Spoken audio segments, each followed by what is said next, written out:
Barbie has been banned in Kuwait. Mary, tell everyone why.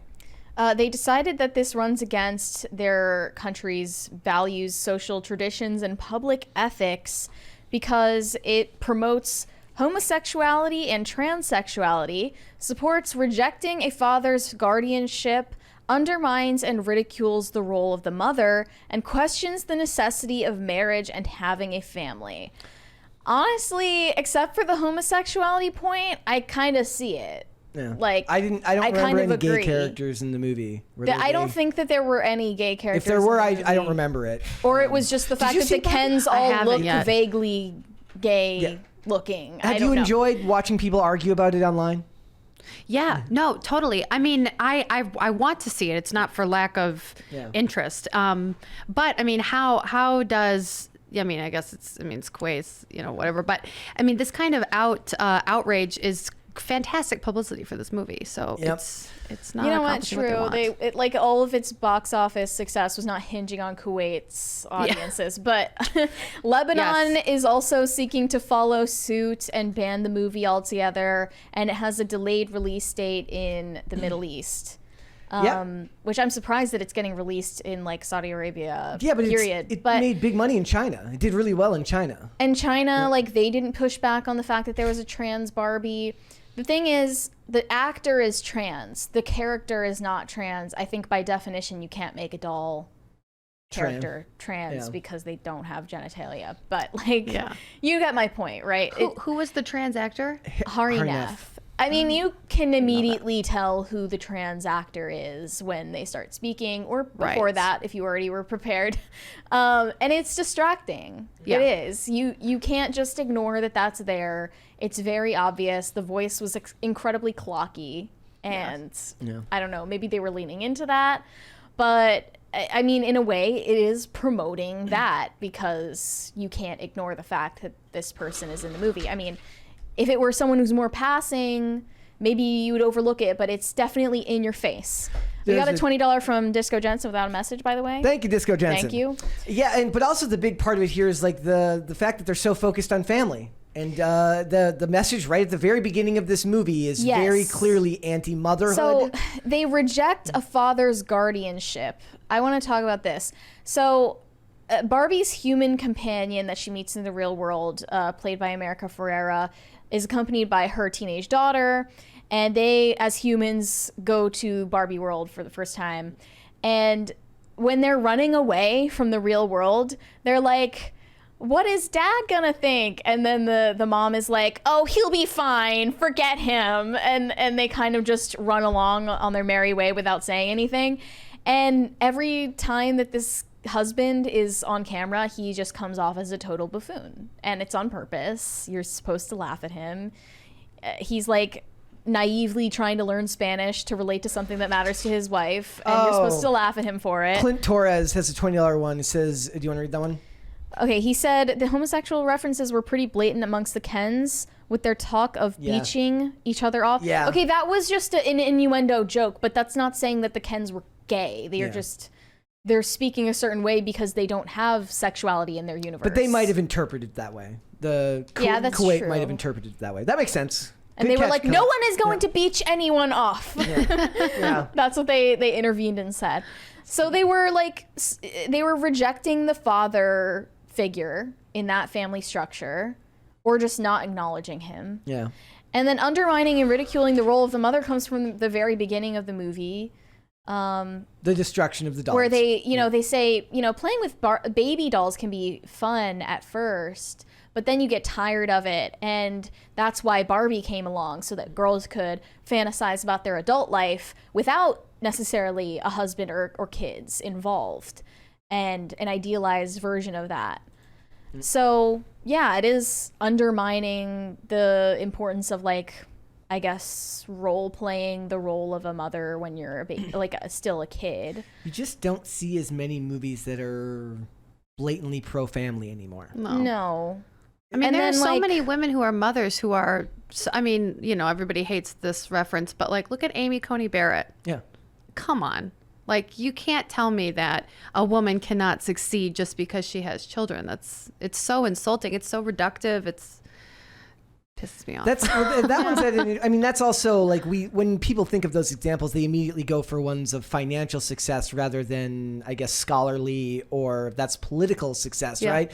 But like if we're talking corporate CEOs and stuff like that, it does end up becoming harder because they have a harder time settling down because, like we always talk about, men who get married don't necessarily need to meet someone that's on their same financial wavelength. Even the wealthiest of female CEOs tend to marry someone that's equally as well-to-do or equally as successful as them, right? That's true. I started watching the show called Special Ops Lioness. I gave up after like one episode. Oh, you gave up? I heard it was really good. Okay. As much as I like Taylor Sheridan, but in the show, the main character, like she's in the military. She works for the CIA, but she's in a detachment with special forces. And she comes home to her husband who takes care of the kids. And the thing is like, yes, that probably does happen, but it's not going to speak to the viewers in the same way because in the real world, what you would expect is that the guy works at the CIA and comes home to a wife that takes care of the kids. Yeah. Is that all the examples? No, obviously there are outliers. Fine. But when you get to these jobs where there's somebody working for like a Fortune 500 company, or even let's go with actresses. Some of the biggest people they'll end up marrying, if it's not a fellow actor, they're bankers, they own restaurants, they're businessmen, right? They are as financially successful as they are celebrity successful, meaning they might have money, but they've also made a lot of money through their name, right? They have a lot of social value because they're famous. That person might not be famous, but has amassed wealth for himself. So it's harder to be a female and successful. Thank you again. Second crisis party. So you don't see a lot of movies.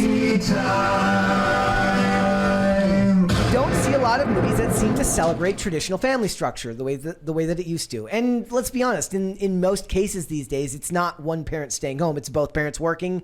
Honestly, anyways, I don't think that America Ferrera's character needed to have a daughter or a husband anyway. Yeah, for the story to make sense. I guess they could have had the husband be dead. Like maybe the husband died, or was just Barbie had plenty of dark humor. What if it maybe would make more sense if she were a childless, unmarried executive at Mattel. Yeah. She's playing with these Barbies. She's depressed. And there's an actual explanation for the fact that she's feels empty inside and is thinking about her mortality and stuff like that, thinking about her menopause symptoms. Yeah. That would make more sense than her just having this ancillary husband who doesn't matter and a daughter who hates Barbie and thinks she's a fascist. Yeah. They were unnecessary characters altogether. But no, I think that's such a good point because it's like if you are a woman who is fulfilled, you have the motherly role and stuff. You're not. I'll just say it's definitely like the feminists, the ones who reject traditional family values that want to see this whole buffet of people that they can become, I guess, through Barbie. Like if you're a buffet of people. Yes, but like if you are, to be a woman fulfilled by motherhood, sometimes you don't need that professional edge. You're just happy with being a mother, and I think that's something that I think sometimes men don't understand, or single women. Well, that's looked down upon now. You're not supposed to just be happy being a mom. And I didn't like that the message was also turned around on men, like, oh, you don't need women to be enough. You don't need women to give you validation. When we need each other. Like women need men need women. It's just a fact of life. And, you'd seem a lot more humble to just accept that about yourself, that you don't get fulfillment from within yourself. It's not possible. I wonder if this is just a symptom of the fact that back in the day, the people who would write these movies and television shows would be more traditionally married anyways. Greta Gerwig she does have a partner. Her husband, or I don't think they're married, but her long-term partner, Noah Baumbach. I think they're married. He wrote the movie with her, right? So they're together. But back in the day, movies with traditional values were written by people who also lived traditional values at home, perhaps. Like they actually had wives, they actually had kids. So what they're speaking about is what they know. Whereas now we're in this push to just not need anyone ever. Yeah. It's like maybe it's because divorce rates have skyrocketed so high and people are constantly bombarded with like what the odds are of their marriage working. So there's a lot of natural cynicism there, and that comes out of it. I don't know, but it's a bummer because I would like movies to be aspirational, just like I like comic books. I don't want Superman to look like me. I want to look like Superman. I want people to aspire to in the media. So if that means that what I'm looking at is a little bit, not bland, but if it's a little bit, aspirational is the word for it, right? It's like if it's a little bit unrealistic, sure, but it's something to aspire to. It's something to reach for. Well, it's like they don't even try. That's interesting too that you said that about the Superman thing, because that's how I felt about when they were banning all the Victoria's Secret angels. Yeah, well, we're going to talk about that later. I know. I'm like, I am so ready for that topic. But it's the same thing. I want it. That's aspirational. Yeah. I want them to look sexy. I want to look sexy when I'm buying their stuff. I don't want, dumpy, the dumpy. Is the idea now supposed to be like you buy it knowing that you're going to look better? Like that's how they market it now. It's like I'm going to look better. Oh gosh, at least I don't look like that. Yes. At least I don't look like Jabba the Hutt over there. Right. Well, okay. Before we move on, I wanted to give an update on the 1975. The frontman Matty Healy pulled an LGBT stunt in Malaysia at a music festival. It got canceled the next day because that's illegal there. And the rest of the acts who were on this festival were screwed over because they didn't get to play. All of the vendors there didn't get to make money for the next day that this festival was to continue. And he just decided to, fly back to England, no consequences. And turns out he's going to have to pay his comeuppance. $2.6 million within 7 days, or he's facing legal action in England. So yeah, F you, Matty Healy. You deserve this. Let me just give you here's a fun thought exercise on how globalism works when you're reading this headline. It says, this is from Pitchfork. It says, the 1975 ordered to pay $2.6 million in damages for criticizing homophobic laws in Malaysia. That could very easily be changed to the 1975 ordered to pay $2.6 million for xenophobic rant about foreign cultures. Yeah. There were a lot of woke people criticizing him for doing this because they're saying you're not respecting other people's cultures. That's globalism. And you are being a white savior and lecturing other countries on how they should operate. What type of hell is it where Matty Healy is your white savior? Yeah, I don't. Of all the white saviors. Don't save me. There's a $20 there from Philip Reed. If anybody needs a quick laugh, look up the shot of Ke Huy Quan scaring Biden. It makes for a good chuckle. I wonder if it's the same way he snuck up behind Harrison Ford at the Oscars or something like that. He's great. That actor's great. But yeah, it could very easily be looked at as look, you're not respecting their culture. Sure, you disagree with them, but in polite society, you're supposed to be able to disagree with people, but you do have to abide by their rules when you're there. He's not paying damages for criticizing their laws. If he had just gone on his rant and left it at that, nothing would have happened. The festival probably would have continued. But it was because he decided to start making out with his male bass player on stage in front of everyone for clapter. That's why that was considered illegal. Is that true? You're allowed to. I mean, I'm sure that a performer from the West is allowed to make political statements on stage in Malaysia. It was the fact that he was doing an obscene, by their laws, an obscene action on a public stage in their country that was, grounds for legal action. Yeah. So, no, it wasn't just you use your free speech to criticize unfair laws. It was you being obscene and gross and sexual on stage. Yep. Which would have happened to anyone, gay or not.